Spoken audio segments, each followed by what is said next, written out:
Advogado José Vicente Santini, que é um dos coordenadores, talvez o maior, o mais influente coordenador da pré-campanha do Flávio Bolsonaro, o Santini ele comprou em setembro de 2025, e soube-se agora, uma mansão no Lago Sul, bairro Nobre de Brasília, por 14,5 milhões de reais. Ao todo, o patrimônio de Santini é ao menos de 23 milhões de reais em 9 imóveis adquiridos desde 2022.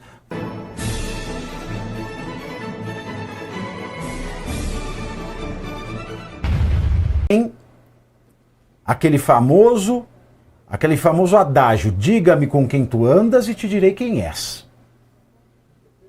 Porque entre ontem e hoje, dois fatos se abateram sobre a pré-campanha de Flávio Bolsonaro. O primeiro, o advogado José Vicente Santini, que é um dos coordenadores, talvez o maior, o mais influente coordenador da pré-campanha do Flávio Bolsonaro, o Santini ele comprou em setembro de 2025, e soube-se agora, uma mansão no Lago Sul, bairro Nobre de Brasília, por 14,5 milhões de reais. Ao todo, o patrimônio de Santini é ao menos de 23 milhões de reais em 9 imóveis adquiridos desde 2022, conforme levantamento feito pelo portal ICL Notícias. E esse levantamento foi confirmado também. Eu levantei porque eu não confio muito no ICL, fui averiguar, de fato, eles estão jogando com dados reais. O advogado pagou 4 milhões de reais de entrada e financiou outros 10,5 milhões no Banco Regional de Brasília, o BRB. A escritura pública feita para oficializar a compra do imóvel foi lavrada em 2 de setembro de 2025, 2 meses antes da operação da Polícia Federal contra o Banco Master, deflagrada em novembro, quando Daniel Vorcaro foi preso pela primeira vez. O imóvel foi adquirido quando José Santini ocupava o cargo de assessor especial no governo de Tarcísio de Freitas, com um salário, que variava entre 21 mil e 23 mil. Antes, Santini ocupou diversos cargos do governo federal, quando Jair Bolsonaro era presidente da República, com salários que variavam entre 13 e 17 mil ao longo dos anos de até 2022. Você vê aí que é um patrimônio discrepante. Totalmente. E o Santini é da cota do Flávio Bolsonaro.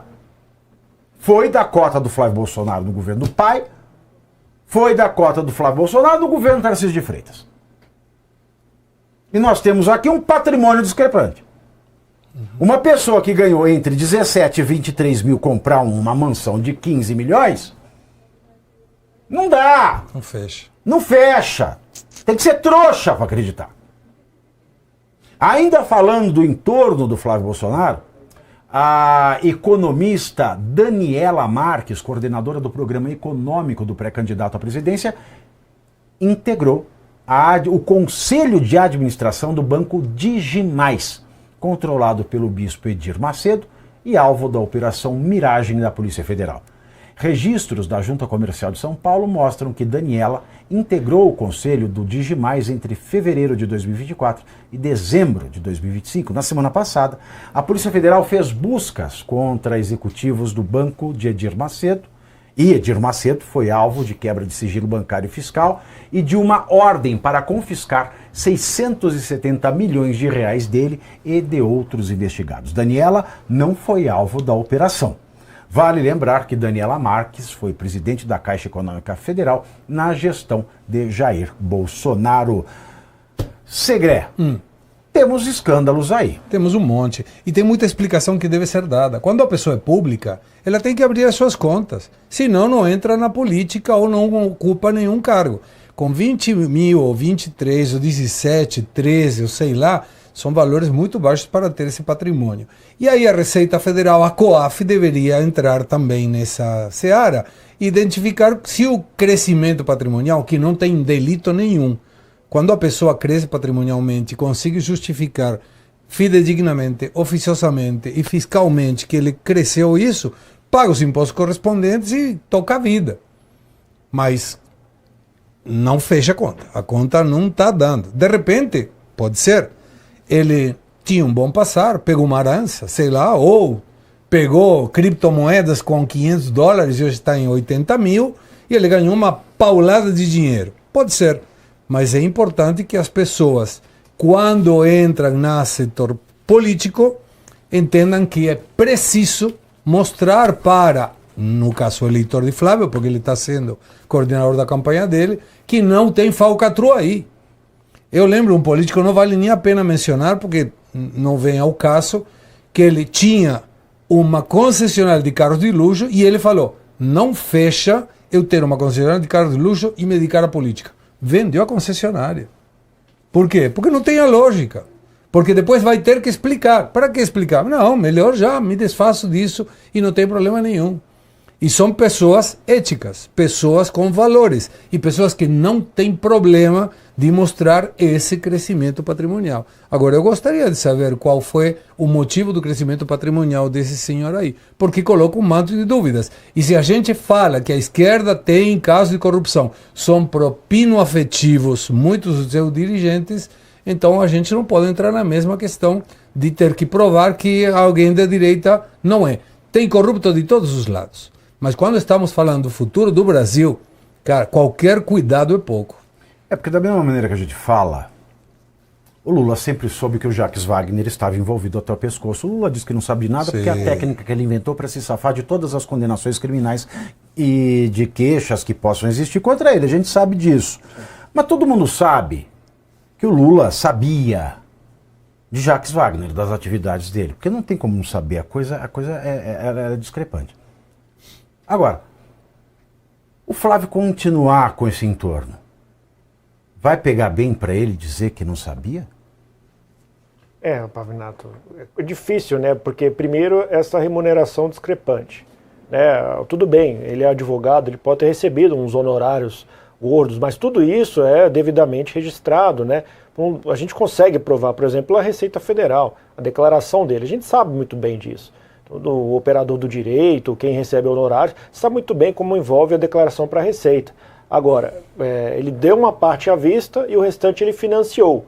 Então, para fazer o financiamento e aprovar o financiamento, ele previamente teve que também apresentar sua renda, né? Porque senão não seria aprovado o financiamento.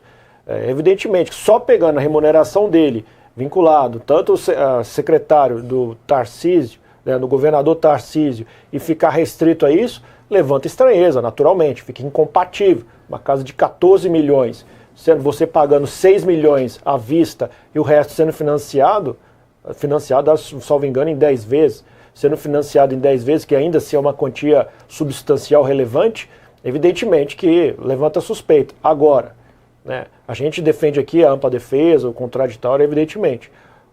O Flávio Bolsonaro, senador Flávio Bolsonaro, sabendo dessas situações e seguindo com essas pessoas ao seu lado, óbvio que é prejudicial. Claro. Né?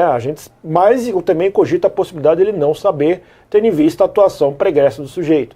Sabendo de agora, então, ele apresentará sua defesa, e aí, por sua vez, apresentando sua defesa documentalmente, não baseada em narrativa, aí sim estaria satisfeito. Mas até o presente momento, sim, levanta estranheza naturalmente, Pavinato. Mas tem uma questão que chama timing. O timing não é bom. O cara comprar uma mansão de 14 milhões no momento que a campanha está começando, ele comprou em setembro, né? Que agora que veio a informação. Tá, mas vamos lá. Aí, ajudando um pouco o teu raciocínio. Existe uma possibilidade que o banco não questione ingressos para dar financiamento. Se ele tem uma aplicação equivalente com o financiamento que ele está tomando. Se eu tenho 10 milhões aplicado, coloco 10 milhões como garantia do empréstimo e o banco não vai se preocupar qual é a minha renda. Sim. Então, pode ter sido também. Eu não sei. Mas o timing não é legal. É bom, sim. Quem fez financiamento na vida sabe que não é fácil. Não é, claro que não. Quem ganha 17 mil por mês, pegar um financiamento de 10 milhões é uma coisa que não existe. Não existe. E olha que curioso, você vê, uma pesquisa inédita feita pelo Datafolha mostra que a maioria dos brasileiros diz não lembrar ou não saber citar o nome de um deputado federal ou senador em exercício. No levantamento, 68% não mencionam um integrante da Câmara dos Deputados e 75% nenhum de senador. A maior parte também diz não lembrar também em quem votou há 4 anos. 67% do povo brasileiro, no caso de deputados federal e 66% das escolhas de senador e deputado estadual. Apenas 6 dos 513 deputados federais foram citados por pelo menos 1% dos eleitores. O mais lembrado foi Nicolas Ferreira, com 6% das respostas, seguido de Érica Hilton, com 4%. A pesquisa Datafolha também indica que mais de 1/3, 38% da população brasileira, diz que não se lembra em quem votou para governador em 2022. Outros 9% afirmam não ter votado em ninguém e 54% declararam que sabem o seu escolhido na eleição passada. Como nós vamos corrigir esse país, Segre? Não vamos, desse jeito não vamos. Se a pessoa não sabe quem é o seu representante, o representante do povo é deputado, o representante do Estado é o senador. Se um eleitor não sabe quem votou, então vai reclamar do quê? Agora, uma sugestão. Esse pessoal, deputados e senadores, são o que legislam para te agradar, para te ajudar ou para te ferrar.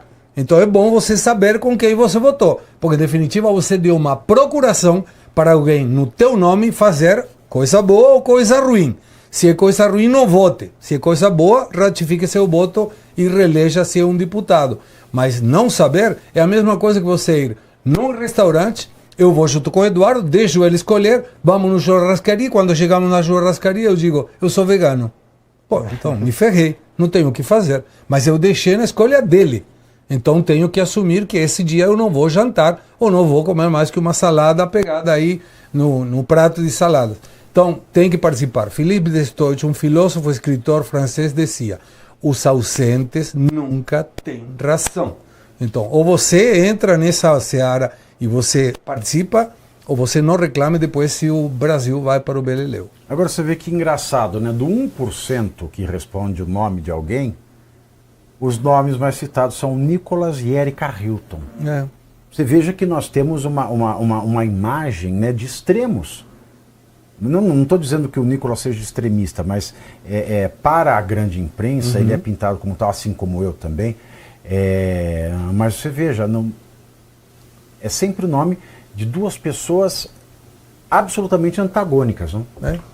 Sim, Pavinato. Inclusive, eu me levanto suspeito porque esse tipo de pesquisa ele traz a aura de que o brasileiro não sabe se informar de política, né? E exatamente vai convergindo, entra em rota de colisão de quem, por exemplo, fala que os algoritmos de internet, as fake news, influenciam o voto das pessoas.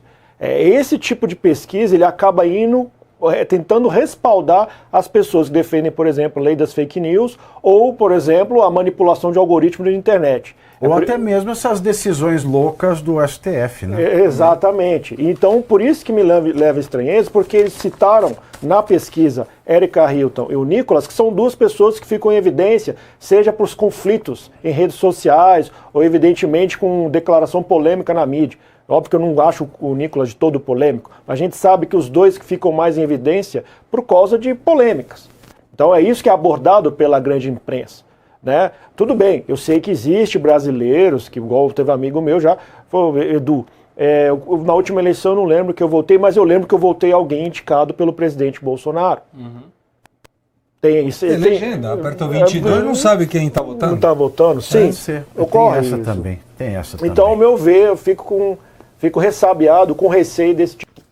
Enquanto muitos tentam resumir a política em poucos segundos, em poucos caracteres, aqui a minha proposta é outra: analisar os fatos com profundidade e responsabilidade. Todos os dias, às 7h30 da noite, 19h30, eu entro ao vivo lá no YouTube, no canal do Metrópolis, comentando as principais notícias do país e do mundo com análise crítica e muita informação. Quer assistir a live completa? Então acompanhe o Pavinato 7h30, ao vivo, 7h30 no YouTube do Metrópolis.